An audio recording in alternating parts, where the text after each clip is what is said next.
Yo lo vi en el espejo retrovisor. Vi cómo se acomodaba en el asiento trasero de mi taxi con esa actitud que solo tienen los que nunca han tenido que luchar por nada. El traje era impecable, gris Oxford con rayas finas, de esos que cuestan lo que un taxista común gana en 3 meses. Los zapatos brillaban tanto que reflejaban las luces del semáforo. El reloj en su muñeca izquierda era un Patek Philippe. Lo reconocí de inmediato porque yo tengo 2 en mi caja fuerte en casa. Pero él no lo sabía. Él solo veía al conductor frente a él. Un hombre de 50 años con una camisa a cuadros desteñida, jeans gastados y zapatos baratos de imitación de cuero. Veía al taxista. Veía al perdedor. Y antes de que te cuente lo que pasó después, antes de que te revele cómo terminó esta historia, déjame pedirte algo. Si estás viendo este video, si te gustan estas historias de justicia, de revelaciones que te ponen la piel de gallina, dame un me gusta ahora mismo. Suscríbete al canal, porque lo que estás a punto de escuchar no es ficción inventada. Es mi vida, es mi venganza. Y créeme, vale cada segundo de tu tiempo. Estábamos atrapados en el tráfico de Paseo de la Reforma. Eran las 6:30 de la tarde y la ciudad estaba paralizada, como siempre. Las luces rojas de los coches delante de nosotros se extendían hasta donde alcanzaba la vista. El aire acondicionado de mi taxi, un Tsuru del 2010 con más de 300,000 kilómetros, apenas funcionaba. Hacía un calor infernal dentro del coche y yo podía sentir el sudor acumulándose en mi espalda, empapando esa camisa barata que había comprado específicamente para esta vida secreta que llevaba. ¿Siempre manejas así de lento? Su voz cortó el silencio. Era una voz que arrastraba las palabras, cansada, pero con ese tono de superioridad que te hace apretar los dientes. Tengo una junta importante en el Four Seasons y a este paso voy a llegar cuando ya hayan firmado el contrato sin mí. Me ajusté la gorra de béisbol que completaba mi disfraz. Una gorra vieja de los Diablos Rojos que había encontrado en un tianguis.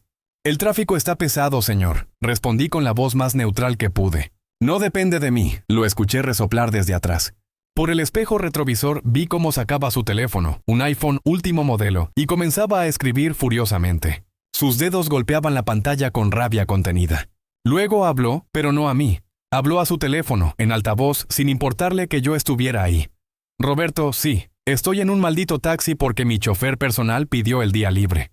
No voy a llegar a tiempo. Estoy con un conductor que parece que sacó la licencia en una caja de cereal. El coche huele a pino barato y sudor. Es degradante, cada palabra era una puñalada. Pero yo seguí manejando, con las manos firmes en el volante desgastado. Dejé que hablara. Dejé que se hundiera más profundo en su propia arrogancia. Porque yo sabía algo que él no sabía. Yo sabía quién era yo realmente. Mi nombre es Javier Montoya. Y soy el dueño de Transmetro, la flota de taxis más grande de la Ciudad de México. 32,000 unidades operando en esta ciudad y en otras 6 del país. 1,200 millones de pesos en activos. Contratos con el gobierno, con empresas privadas, con aplicaciones de transporte. Pero 3 veces al mes me visto como taxista común y conduzco un coche viejo por estas calles. ¿Por qué? Porque necesito ver la verdad. Necesito escuchar lo que la gente realmente piensa de nosotros, de los que manejamos, de los que servimos. Y porque nunca, jamás, quiero olvidar de dónde vengo. Hace 25 años yo era el taxista común de verdad. Conducía un Nissan oxidado que compramos mi esposa y yo con un préstamo que nos iba a tomar 10 años pagar. Trabajaba 18 horas al día, 7 días a la semana. Dormía 4 horas si tenía suerte. Comía tacos de la calle porque no me alcanzaba para más. Y escuchaba. Escuchaba a pasajeros como este hombre despreciar mi vida, mi trabajo, mi existencia, como si yo fuera menos que humano simplemente porque manejaba un taxi, pero construí un imperio desde esa humillación. Empecé comprando mi segundo taxi con los ahorros de 3 años. Luego un tercero. A los 10 años tenía 40 unidades.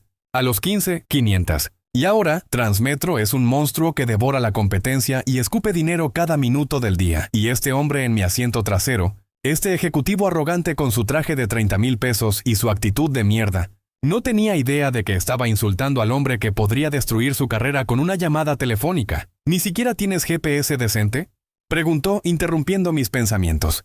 Podríamos haber tomado la ruta por Insurgentes. Cualquier conductor con 2 dedos de frente lo sabría. Insurgentes está peor, señor, respondí manteniendo la voz calmada. Hay manifestación. Claro que hay manifestación. Siempre hay manifestación en este país de mierda. Y taxistas como tú son parte del problema. ¿Sabes cuánto gano yo en una hora? Más de lo que tú ganas en un mes, te lo aseguro. Y estoy aquí, perdiendo mi tiempo, en este coche que probablemente va a descomponerse antes de llegar a mi destino. Respiré profundo. El aire dentro del taxi olía efectivamente a ese desodorante de pino barato que colgaba del espejo. Lo había puesto yo mismo, específicamente para completar la imagen. Todo en este coche era una actuación cuidadosamente diseñada. Los asientos con el relleno saliéndose por las costuras. La radio vieja que apenas sintonizaba las estaciones. El olor a desgaste y pobreza. Todo era real, pero todo era también una mentira. El tráfico finalmente comenzó a moverse. Avanzamos 3 metros y volvimos a detenernos. Las luces del atardecer pintaban el cielo de naranja y púrpura, un contraste hermoso contra las torres de cristal y acero que dominaban esta parte de la ciudad. Edificios que yo conocía bien. Algunos de mis oficinas corporativas estaban en uno de esos rascacielos. Piso 28. Vista panorámica de toda la ciudad.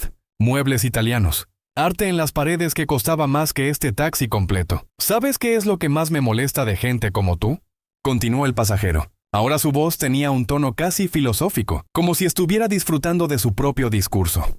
Es la mediocridad, la conformidad. Apuesto a que nunca has intentado hacer nada más con tu vida. Probablemente dejaste la escuela, te casaste joven, tuviste hijos que no podías mantener, y ahora estás atrapado manejando este coche hasta que tu cuerpo se rinda o el coche se desintegre. Esa es la diferencia entre los que ganamos y los que pierden. Los ganadores tenemos visión, ambición. Los perdedores se conforman con sobrevivir. Mis nudillos se pusieron blancos sobre el volante. No por rabia, sino por el esfuerzo de contener la sonrisa. Porque él estaba cavando su propia tumba con cada palabra. Cada insulto era otra palada de tierra sobre su futuro. Usted tiene razón, señor, dije finalmente, con una voz que temblaba perfectamente con la cantidad exacta de resignación y tristeza. Yo solo soy un taxista. Usted es claramente un hombre importante. Claramente, respondió, y pude escuchar la satisfacción en su voz. Le gustaba que lo reconociera. Le gustaba sentirse superior. Trabajo en desarrollo inmobiliario. Acabo de cerrar un trato por 120 millones. Edificios de lujo en Polanco. Probablemente ni siquiera sabes dónde queda Polanco en realidad. Oh, sabía exactamente dónde quedaba Polanco. Tenía 3 propiedades ahí. Una de ellas era mi casa principal, una mansión de 4 pisos con alberca infinita en la azotea. Las otras 2 eran inversiones que me generaban 200,000 pesos al mes en rentas. Pero no dije nada. Solo seguí manejando. Finalmente salimos del tráfico más denso. Tomamos la vuelta hacia el Four Seasons. El hotel brillaba en la distancia. Sus luces cálidas prometiendo el lujo y la exclusividad que solo los muy ricos pueden permitirse. Yo había cenado ahí la semana pasada con el gobernador y 3 senadores. Habíamos discutido la expansión de Transmetro a 2 estados más. La botella de vino que ordenamos costó 45,000 pesos. La propina que dejé fue de 20,000. Pero ahora, en este momento, yo era solo el taxista sudoroso con el coche viejo. «Para aquí», ordenó el pasajero cuando llegamos a la entrada principal. «Y date prisa. Ya perdí suficiente tiempo. Me estacioné en la zona de taxis. Apagué el motor. El medidor marcaba 280 pesos. Una tarifa ridícula para un viaje de casi 1 hora en el tráfico del infierno. Pero esa era la tarifa. El pasajero sacó su cartera de piel, de esas Montblanc que cuestan más que un mes de renta para la mayoría de la gente. Sacó 3 billetes de 100 pesos y los arrojó hacia el asiento delantero. Los billetes cayeron en el espacio entre los asientos. «Quédate con el cambio», dijo con ese tono que dejaba claro que no era generosidad, sino desprecio. «Cómprate un desodorante mejor para este coche. O mejor aún, consigue un trabajo de verdad». Y fue entonces cuando hice mi movida. No salí del coche. No recogí el dinero. En lugar de eso, presioné el botón de seguro de las puertas. Escuché el clic mecánico que las bloqueó. El pasajero intentó abrir su puerta, pero no cedió. «¿Qué haces?». Su voz ahora tenía un toque de alarma. «Abre la puerta». Me di la vuelta lentamente en mi asiento. Me quité la gorra de béisbol y la dejé en el asiento del copiloto. Luego me quité los lentes baratos de imitación que había estado usando. Lo miré directamente a los ojos por primera vez en todo el viaje. «No», dije simplemente. Mi voz había cambiado. Ya no era la voz resignada del taxista común. Era mi voz real. La voz que usaba en juntas de directorio. La voz que había usado para negociar contratos de 1,000 millones de pesos. Fría, clara, absolutamente en control. ¿Cómo que no? Su cara comenzó a enrojecerse. «Abre esta maldita puerta ahora mismo o voy a llamar a la policía y...». «¿Y qué?», lo interrumpí. «¿Les vas a decir que el taxista que pasaste la última hora insultando no te quiere dejar salir? ¿El taxista al que llamaste mediocre, perdedor, conformista? ¿El hombre cuyo trabajo llamaste degradante?» Saqué mi teléfono. No el teléfono barato que había estado usando como parte del disfraz, sino mi iPhone real, el que tenía en la guantera. La pantalla se iluminó mostrando mi fondo de pantalla. Una foto mía en la inauguración de nuestra nueva central de operaciones, cortando el listón rojo junto al alcalde. Permíteme presentarme apropiadamente, continué, manteniendo mis ojos fijos en los suyos. Mi nombre es Javier Montoya. Soy el fundador y CEO de Transmetro. ¿Te suena familiar? Vi cómo su cara cambiaba. La arrogancia comenzó a derretirse, reemplazada por algo que parecía confusión, luego incredulidad, y finalmente el primer destello de miedo. «Eso es imposible», tartamudeó. ¿Tú? ¿Tú eres solo un taxista? Terminé la frase por él. Sí, eso es exactamente lo que querías ver. Y yo te dejé verlo. Porque necesito saber cómo gente como tú, gente con poder y dinero, trata a la gente que consideran por debajo de ustedes. Toqué mi teléfono varias veces. Abrí la aplicación de Transmetro, la que solo los ejecutivos de alto nivel tienen acceso. La pantalla mostró el panel de control en tiempo real, 32,000 unidades, sus ubicaciones, sus ganancias del día. 53 millones de pesos en transacciones solo hoy. Lo giré para que pudiera ver. Esta, dije señalando la pantalla, es mi empresa. Cada taxi que has visto hoy en esta ciudad, las probabilidades son altas de que sea mío. La aplicación que probablemente tienes en tu teléfono para pedir transporte, tengo 40% de participación en ella. Los autobuses que pasan por tu oficina cada mañana son míos. El transporte que llevan a tus empleados a trabajar probablemente son míos. Su cara ahora estaba completamente pálida, blanca como el papel. Vi cómo su garganta se movía mientras tragaba saliva con dificultad. Yo no sabía, solo pensaste que podías insultar a un taxista porque en tu mente somos desechables. Continué. Pensaste que podías hablar de mi coche, de mi ropa, de mi vida, porque asumiste que yo era nadie, que yo no tenía poder, que yo no importaba. Desbloqueé las puertas, pero él no se movió. Estaba congelado en su asiento con los ojos muy abiertos. Puedes irte ahora, le dije. Ve a tu junta. Cierra tu trato de 120 millones. Pero quiero que recuerdes algo. Quiero que cada vez que subas a un taxi, cada vez que veas a alguien manejando, sirviendo, limpiando, haciendo cualquier trabajo que tú consideres menor, recuerdes que no tienes idea de quién es realmente esa persona. No tienes idea de qué poder pueden tener. Él alcanzó la manija de la puerta, pero antes de que pudiera abrirla, hablé una vez más. Ah, y una cosa más. Mencionaste que trabajas en desarrollo inmobiliario. Edificios en Polanco. Probablemente estás trabajando con inversores, ¿verdad? Necesitas financiamiento, permisos, contratos con proveedores de servicios. Él asintió lentamente, incapaz de hablar. Transmetro no solo es taxis, expliqué. Tenemos diversificación total, construcción, desarrollo inmobiliario, logística, y tenemos conexiones. Muchas conexiones. El gobernador cenó en mi casa la semana pasada. El secretario de Desarrollo Urbano es mi cuñado. Y tengo amigos en cada banco importante de esta ciudad. La realización apareció en sus ojos. Vi el momento exacto en que entendió lo que yo estaba implicando. No te voy a destruir, continué con una sonrisa fría. No voy a hacer una llamada para arruinar tu trato. No voy a usar mi influencia para hundirte. Eso sería demasiado fácil, y honestamente tú no vales ese esfuerzo. Pero quiero que vivas el resto de tu vida con esta duda. Cada vez que un negocio no salga bien, cada vez que un contrato se caiga, cada vez que un inversor se retire misteriosamente, vas a preguntarte, ¿fue él? ¿Fue el taxista? Abrió la puerta y salió del coche como si estuviera en llamas. Sus piernas casi cedieron cuando tocó el pavimento. Se volteó para mirarme una última vez. Su cara era un cuadro de shock y horror. Los 280 pesos, le recordé. Los dejaste en el asiento. Pero no te preocupes. Considéralo un regalo. Una lección pagada. La lección más barata que vas a recibir en tu vida. Cerró la puerta sin decir palabra y corrió hacia la entrada del hotel. Lo vi desaparecer en el interior, probablemente directo al baño para vomitar o recomponerse. Recogí los billetes del asiento. 300 pesos. Los doblé cuidadosamente y los puse en mi bolsillo. Arranqué el coche y salí lentamente de la entrada del Four Seasons. Los guardias de seguridad me saludaron con la mano, sin saber que el taxista en el Tsuru viejo era el mismo hombre que había donado 2 millones de pesos a su fondo de pensiones el año pasado. Manejé por las calles iluminadas de la ciudad, sintiendo el peso de lo que acababa de pasar. Pero esto no era satisfacción vacía. Esto no era venganza sin sentido. Esto era educación.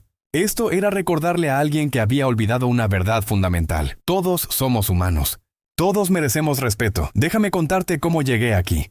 Cómo un taxista común se convirtió en el dueño de un imperio de transporte. Porque no fue suerte. No fue herencia. Fue sangre, sudor y una determinación que quemaba tan caliente que a veces pensé que me consumiría. Nací en Ecatepec, en una casa de 2 cuartos que compartíamos entre 9 personas.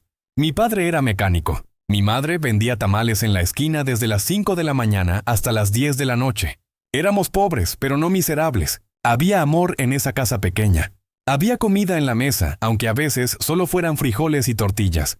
Y había sueños. Mi padre me enseñó todo sobre coches. Desde que tenía 8 años, yo estaba bajo los coches con él, aprendiendo cada tornillo, cada cable, cada sistema. Los coches son el futuro, mijo, me decía. La gente siempre va a necesitar moverse. El que controle el movimiento, controla el dinero. No entendí lo que quería decir hasta años después. Cuando tenía 18 años, mi padre murió. Aneurisma cerebral. Un día estaba trabajando bajo un Chevy, el siguiente estaba en el hospital y 3 días después estaba en el cementerio. No teníamos seguro. Los gastos del funeral nos enterraron en deudas. Mi madre tuvo que vender su puesto de tamales solo para pagar lo que debíamos. Yo tenía que convertirme en el hombre de la casa. Dejé la escuela en el último año de preparatoria. Conseguí trabajo en un taller mecánico, luego en otro, luego en otro. Trabajaba por cacahuates, pero aprendí. Aprendí todo. Me hice tan bueno arreglando coches que la gente venía específicamente a buscarme, y un día un taxista viejo vino con su Nissan oxidado. El motor estaba muerto. Nadie más quería tocarlo. Es chatarra, decían los otros mecánicos. Vas a gastar más en partes que lo que vale el coche. Pero yo lo arreglé. Me tomó 2 semanas y casi no gané nada, pero lo arreglé. El taxista estaba tan agradecido que me ofreció un trato. Tengo que vender el coche. Me estoy haciendo viejo, mis manos ya no aguantan el volante. Te lo vendo a ti por lo que me cuesta arreglarlo. Págame en abonos. Sé que lo vas a cuidar. Así conseguí mi primer taxi. Tenía 21 años y un coche que valía menos que las llantas nuevas que le puse. Pero era mío. O sería mío en 10 años cuando terminara de pagar. Los primeros años fueron el infierno. Manejaba desde las 4 de la mañana hasta las 10 de la noche. Dormía en el coche entre carreras. Comía lo más barato que podía encontrar. Ahorraba cada peso. Cada maldito peso. Y escuchaba. Escuchaba a cada pasajero. Aprendía de ellos. Los ejecutivos me enseñaron sobre negocios sin saberlo. Los abogados me enseñaron sobre contratos. Los médicos me enseñaron sobre salud y cómo el estrés mata. Los borrachos me enseñaron sobre sus arrepentimientos. Y todos, absolutamente todos, me enseñaron sobre la naturaleza humana. Algunos me trataban bien. Me preguntaban sobre mi vida, me daban propinas generosas, me deseaban buena suerte. Esos me daban esperanza, pero otros, muchos otros, me trataban como me trató ese ejecutivo hoy. Como basura. Como si yo fuera invisible. Como si mi único propósito en la vida fuera servirles y luego desaparecer. Y algo se encendió dentro de mí.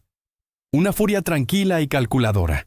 Yo iba a ser más que ellos. No para probar nada a nadie más, sino para probarme a mí mismo que el lugar donde naces no determina dónde terminas. A los 25 años compré mi segundo taxi. Contraté a mi primer conductor. A los 27 tenía 5 taxis. A los 30 había expandido a 20. No era fácil. Cada coche nuevo significaba más deudas, más riesgo, más noches sin dormir, preguntándome si iba a poder pagar todo. Pero tenía una ventaja que mis competidores no tenían. Yo entendía el negocio desde abajo. Yo sabía lo que los conductores necesitaban porque yo había sido uno de ellos. Sabía que los motivaba, que los frustraba, cómo podía tratarlos mejor que cualquier otro dueño de flota. Les pagaba mejor, les daba mejores coches, les daba seguro médico cuando nadie más lo hacía. Y a cambio, trabajaban más duro para mí que para nadie. Mis taxis tenían la mejor reputación en la ciudad. Limpios, seguros, conductores educados. El negocio explotó. A los 35 años tenía 300 unidades. Las grandes compañías empezaron a notarme. Querían comprarme. Les dije que no. Querían asociarse conmigo. Les dije que solo bajo mis términos. Y poco a poco compré a ellos en lugar de ellos comprarme a mí. Cuando las aplicaciones de transporte llegaron a México, yo ya estaba listo. Mientras otras flotas peleaban contra la tecnología, yo la abracé. Invertí millones en la infraestructura digital. Convertí mi flota en híbrida, tradicional y aplicación. Me volví indispensable. Y ahora, a mis 50 años, soy uno de los hombres más ricos del país. No de los más famosos porque no me gusta la atención. Pero cuando los que tienen verdadero poder en México se reúnen, yo estoy en esa mesa, pero 3 veces al mes me pongo esta camisa barata, estos jeans gastados y manejo un taxi viejo, porque nunca, jamás quiero olvidar quién era. Y porque necesito recordarle al mundo que el conductor que desprecian podría ser su jefe, podría ser su igual, podría ser su superior. Esa noche, después de dejar al ejecutivo en el Four Seasons, manejé el Tsuru de regreso a mi casa en Polanco. Me detuve a 3 cuadras. Me cambié de ropa en el coche, poniéndome el traje Armani que tenía en el maletero. Me puse los zapatos caros, el reloj de lujo, me peiné. Y caminé las 3 cuadras hasta mi casa como si fuera una persona completamente diferente. Porque, en cierto modo, lo era. Era 2 personas. El taxista común que recordaba el dolor y la humillación. Y el millonario que tenía el poder de cambiar vidas con una firma. Mi esposa, Mercedes, me esperaba en la cocina. Después de 25 años de matrimonio, ella conocía mi rutina. Conocía mis disfraces. Al principio le preocupaba. ¿Y si alguien te reconoce? ¿Y si alguien te hace daño? Me preguntaba, pero con los años entendió que yo necesitaba esto. Necesitaba esta conexión con mi pasado. Necesitaba este recordatorio de por qué construí lo que construí. ¿Qué tal estuvo? Me preguntó sirviéndome un vaso de whisky escocés de 50 años. Interesante, respondí tomando un sorbo. El líquido quemaba suavemente mientras bajaba. Muy interesante, le conté sobre el ejecutivo, sobre los insultos, sobre la revelación. Ella escuchó en silencio, como siempre, y cuando terminé, sacudió su cabeza. Algún día uno de estos idiotas te va a reconocer antes de que puedas revelarte, dijo. ¿Y entonces qué? Entonces aprenderán la lección aún más rápido, respondí con una sonrisa, pero ella tenía razón en tener preocupación, porque mi cara había estado en revistas de negocios. Había dado entrevistas, había estado en eventos públicos. El riesgo de ser reconocido crecía cada año. Pero hasta ahora, nadie esperaba ver a Javier Montoya, el CEO millonario, manejando un Tsuru viejo con una camisa barata. La gente ve lo que espera ver. Y en un taxi viejo, esperan ver a un taxista común, no a un titán de la industria. Los días pasaron. Volví a mi vida normal. Juntas de directorio. Negociaciones con gobiernos estatales. Expansión a Guadalajara y Monterrey. Inversiones en nuevas tecnologías de transporte eléctrico. Mi vida era una máquina constante de decisiones que afectaban a miles de personas, pero no pude sacar de mi mente al ejecutivo del Four Seasons. Me preguntaba si cumplió con su promesa implícita. ¿Cambió su actitud? ¿Trató mejor a la siguiente persona que lo sirvió? ¿O simplemente volvió a su vida de arrogancia, convenciéndose de que lo que pasó conmigo fue una anomalía? Decidí averiguarlo. 3 semanas después volví a ponerme el disfraz. El mismo Tsuru, la misma ropa barata, la misma gorra. Pero esta vez no estacioné al azar esperando pasajeros. Esta vez tenía un objetivo específico. Investigué al ejecutivo. Su nombre era Rodrigo Villalobos. Trabajaba para Inmobiliaria Pacífico, una empresa mediana con buena reputación pero sin el músculo financiero real. El trato que había mencionado, el de 120 millones, era real. Y estaba en una etapa crítica. Lo que él no sabía era que uno de los inversores principales en ese trato era un fondo de inversión que yo controlaba indirectamente. No tenía el control mayoritario, pero tenía suficiente voz para influenciar decisiones, así que hice una llamada. Solo una, a Bernardo, el director del fondo. Ese proyecto en Polanco, le dije. Quiero que lo examinen más cuidadosamente.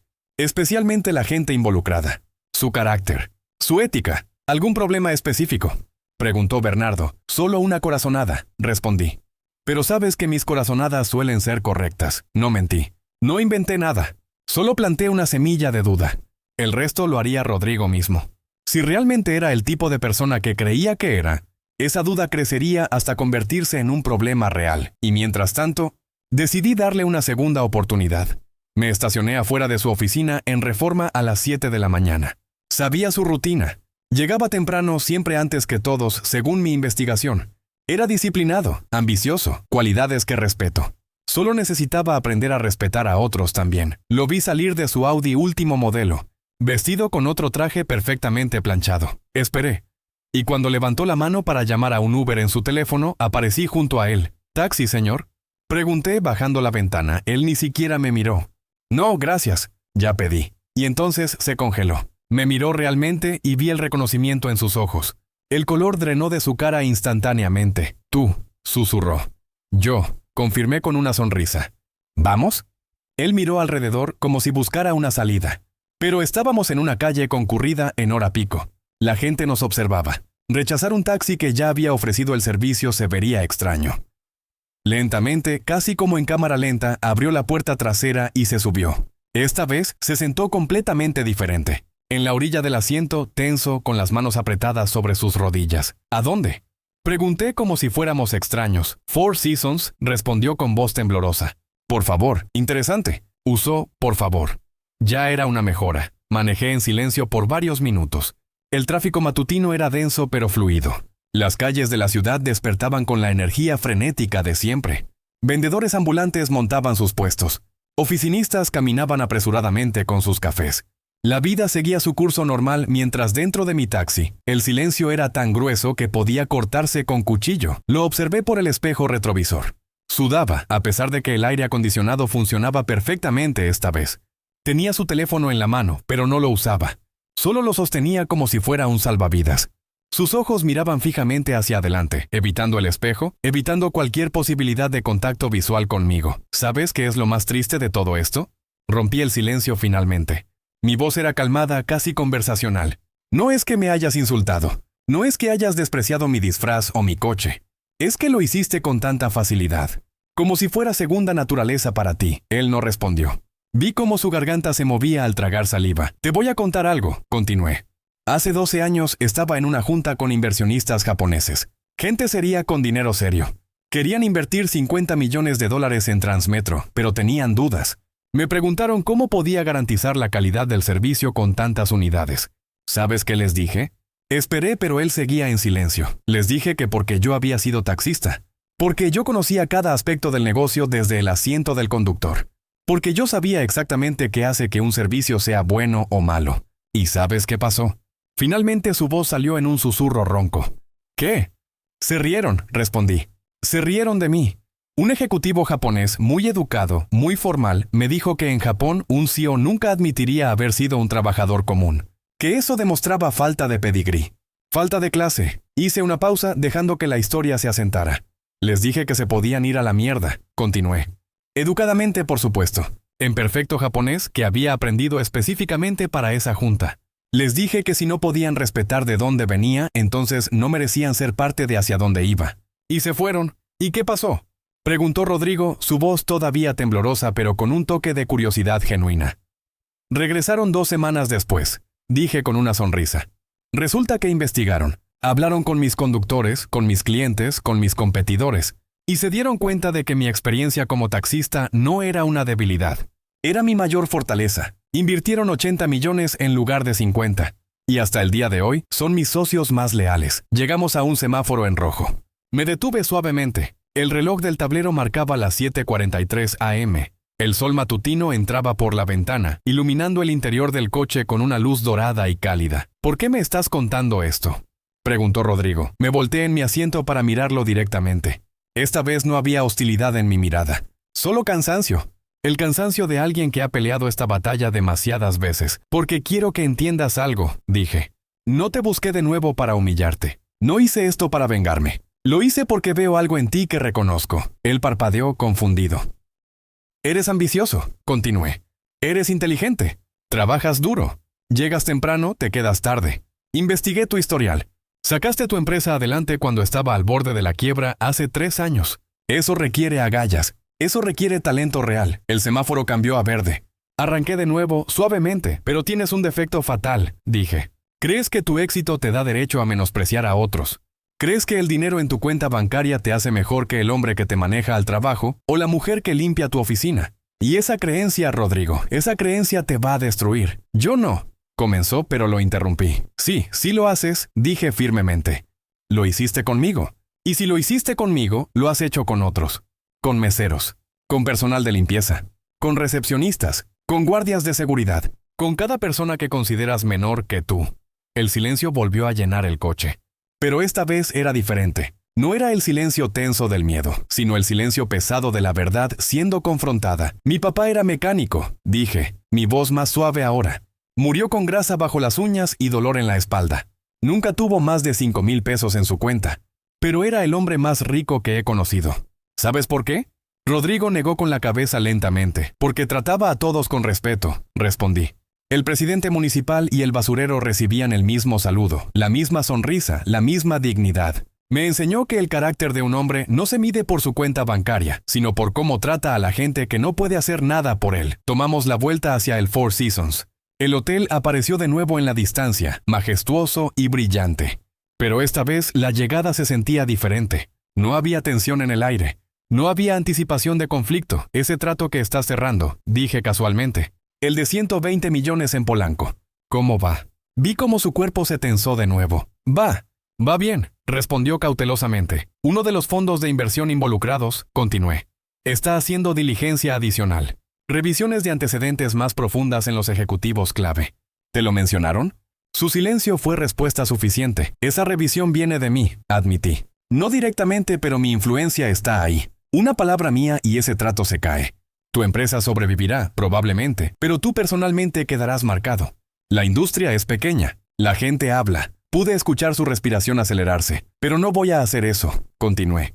No voy a destruir años de tu trabajo porque pasaste una hora siendo un idiota conmigo. Eso sería desproporcionado. Eso sería el tipo de crueldad que yo critico en gente como tú. Me estacioné en la entrada del Four Seasons, exactamente donde me había estacionado 3 semanas antes. Apagué el motor. El medidor marcaba $190 esta vez. Un viaje más corto. Lo que voy a hacer, dije, volteándome de nuevo para mirarlo, es darte una opción. Puedes salir de este coche y continuar siendo quien eres. Puedes olvidar esta conversación, convencerte de que yo soy la excepción y no la regla, y seguir tratando a la gente como basura cuando crees que nadie importante está mirando. Hice una pausa, o puedes salir de este coche como un hombre diferente. Puedes entender que cada persona que conoces está luchando una batalla que tú no conoces. Que el conductor, el mesero, el guardia, todos merecen el mismo respeto que le das a tus inversores y socios. Saqué una tarjeta de mi cartera. No mi tarjeta de CEO con el papel caro y la impresión en relieve. Esta era una tarjeta simple, blanca, con solo mi nombre y un número de teléfono. Si eliges la segunda opción, dije, extendiéndole la tarjeta, si realmente cambias, llámame en 6 meses. Cuéntame cómo te fue. Y tal vez, solo tal vez, podemos hablar de negocios reales. Porque a pesar de todo, creo que tienes potencial. Solo necesitas aprender la lección más importante de todas. La humildad no es debilidad. Es fortaleza. Rodrigo tomó la tarjeta con manos temblorosas. La miró por un largo momento, luego me miró a mí. Yo, lo siento, dijo finalmente. Su voz se quebró ligeramente. No tengo excusa. Tú tenías razón. Yo he tratado a mucha gente así. Y pensé que estaba bien porque el mundo te dijo que estaba bien. Terminé por él. Porque tus mentores probablemente trataban a la gente así. Porque las películas y los programas de televisión te mostraron que los exitosos son duros, despiadados, que no se preocupan por los pequeños. Pero eso es mentira, Rodrigo. Los verdaderos titanes, los que construyen imperios que duran, son los que entienden que su poder viene de la gente, no sobre la gente. Él asintió lentamente. Había lágrimas en sus ojos ahora. No lágrimas de miedo, sino de vergüenza genuina. De realización. ¿Cómo empiezo?, preguntó. ¿Cómo cambio? Empieza hoy, respondí. Con la siguiente persona que veas. El guardia en la entrada del hotel. La mesera que te sirve el café. El tipo que limpia el baño. Míralos, realmente míralos. Pregunta sus nombres. Agradéceles. No porque tengas que hacerlo, sino porque ellos importan tanto como tú. Abrí las puertas del coche. Rodrigo salió lentamente, guardando la tarjeta cuidadosamente en su billetera. Se quedó de pie junto a la ventana del conductor por un momento. La tarifa, dijo. Es gratis, respondí. Considera esto una inversión, en ti. En el tipo de persona que podrías llegar a ser. Él extendió su mano hacia mí a través de la ventana. La tomé. Su apretón era firme, pero había algo diferente en él ahora. Una vulnerabilidad. Una humanidad que no había estado ahí antes. Gracias, dijo, por la segunda oportunidad. No me lo agradezcas a mí, respondí. Agradécetelo a ti mismo en 6 meses, cuando mires atrás y veas cuánto has crecido. Lo vi entrar al hotel. Esta vez no corrió. Caminó con la cabeza ligeramente inclinada, pensativo, y vi cómo se detuvo en la entrada para hablar con el guardia de seguridad. No pude escuchar lo que dijo, pero vi al guardia sonreír y estrechar su mano. Pequeños pasos. Pero los imperios se construyen con pequeños pasos. Arranqué el motor y salí de la zona del hotel. Pero en lugar de ir a casa, manejé hacia el sur de la ciudad, hacia Ecatepec, hacia la casa donde crecí. La casa todavía estaba ahí, aunque ahora yo era su dueño. Cuando mi madre murió hace 5 años, no pude venderla. Estaba llena de demasiadas memorias. En lugar de eso, la renové completamente y la convertí en un centro comunitario. Clases gratuitas de mecánica para jóvenes del barrio. Entrenamiento vocacional. Ayuda con CVs y entrevistas de trabajo. Estacioné el Tsuru afuera. Un grupo de adolescentes estaba en el garaje, trabajando en un motor viejo bajo la supervisión de Miguel, uno de mis primeros conductores que ahora dirigía el centro. Don Javier. Gritó Miguel cuando me vio. ¿Otro viaje de incógnito? Me reí. Algo así. ¿Cómo van las cosas? Bien, bien, respondió limpiándose las manos grasientas en un trapo. Tenemos 3 muchachos que acaban de conseguir trabajo en talleres formales, y 2 más están por graduarse del programa de conducción profesional. Caminé hacia los jóvenes. Estaban concentrados en el motor, sus caras manchadas de grasa, sus ojos brillando con esa mezcla de frustración y determinación que conocía tan bien. ¿Problemas?, pregunté. Uno de ellos, un chico de quizás 17 años llamado David, me miró. Este carburador no quiere cooperar, señor. Me arremangué la camisa barata y me agaché junto a él. Déjame ver. Pasé la siguiente hora ahí, bajo ese motor, con grasa bajo mis uñas igual que mi padre hace tantos años, enseñándoles los trucos que él me había enseñado, compartiéndoles no solo conocimiento técnico, sino algo más importante, la dignidad del trabajo. Honesto, no importa si terminan siendo mecánicos, o si esto es solo un escalón hacia algo más grande, les dije mientras cerrábamos. El capó del coche finalmente reparado. Lo que importa es que siempre recuerden que no hay trabajo insignificante. Cada trabajo, cada servicio, cada esfuerzo honesto tiene valor. David me miró con curiosidad. ¿Es verdad lo que dice Miguel? ¿Que usted era taxista antes? No solo era taxista, respondí. Sigo siendo taxista. 3 veces al mes me pongo este disfraz y manejo por la ciudad. Porque nunca quiero olvidar de dónde vengo. Y porque necesito recordarme a mí mismo que toda esta riqueza, todo este poder, no vale nada si me hace olvidar que todos somos iguales en lo que realmente importa. Porque así es como cambiamos el mundo, no con grandes gestos dramáticos, aunque esos tienen su lugar, sino con pequeños actos de dignidad, con recordatorios constantes de que todos somos humanos, con la negativa inquebrantable de dejar que el dinero o el poder definan nuestro valor. Mi padre el mecánico sabía esto. Lo vivió cada día de su vida. Y ahora yo, su hijo el taxista millonario, intento honrar su memoria haciendo lo mismo. Esta es mi historia. La historia del hombre que se disfrazó de taxista común y fue despreciado por no saber que él era el dueño de todo. Pero más que eso, es una historia sobre algo más profundo, sobre nunca olvidar de dónde vienes, sobre usar tu poder para levantar, no para aplastar, sobre entender que el verdadero éxito no se mide en pesos, sino en vidas tocadas, en personas cambiadas, en un mundo hecho un poco más justo. Y si hay algo que quiero que te lleves de esta historia, es esto. La próxima vez que interactúes con alguien que te está sirviendo, alguien que está trabajando para ti, alguien que crees que está por debajo de ti en la escala social, haz una pausa. Míralos realmente. Pregunta su nombre. Agradéceles. Trátalos como tratarías al presidente o al CEO más poderoso, porque nunca sabes. Nunca sabes quién es realmente esa persona.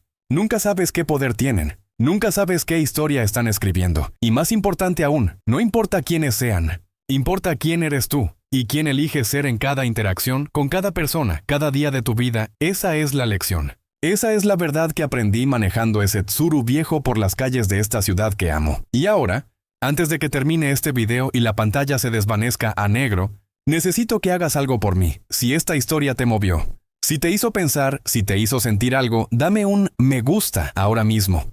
Suscríbete a este canal, porque estas historias, estas lecciones necesitan ser compartidas, necesitan ser escuchadas, y cada suscripción, cada me gusta, me dice que hay alguien más allá afuera que entiende, que cree en la justicia, que cree en la dignidad humana, que cree que podemos ser mejores. Soy Javier Montoya. Soy taxista, soy millonario, soy hijo de un mecánico, soy dueño de un imperio, soy todas estas cosas y ninguna de ellas, porque al final, lo único que realmente importa es que soy humano. Como tú, como cada persona que sube a mi taxi, como cada persona en este planeta, y nunca, jamás voy a olvidar eso. Gracias por escuchar mi historia. Hasta la próxima vez que nos encontremos, ya sea en un taxi viejo o en la sala de juntas de un rascacielos, recuerda, respeta a todos. Juzga a nadie hasta que conozcas su historia. Y nunca, jamás, olvides de dónde vienes, porque ese es el camino hacia la verdadera grandeza. Adiós, amigos. Y no olviden ese me gusta y esa suscripción. Nos vemos en la próxima historia.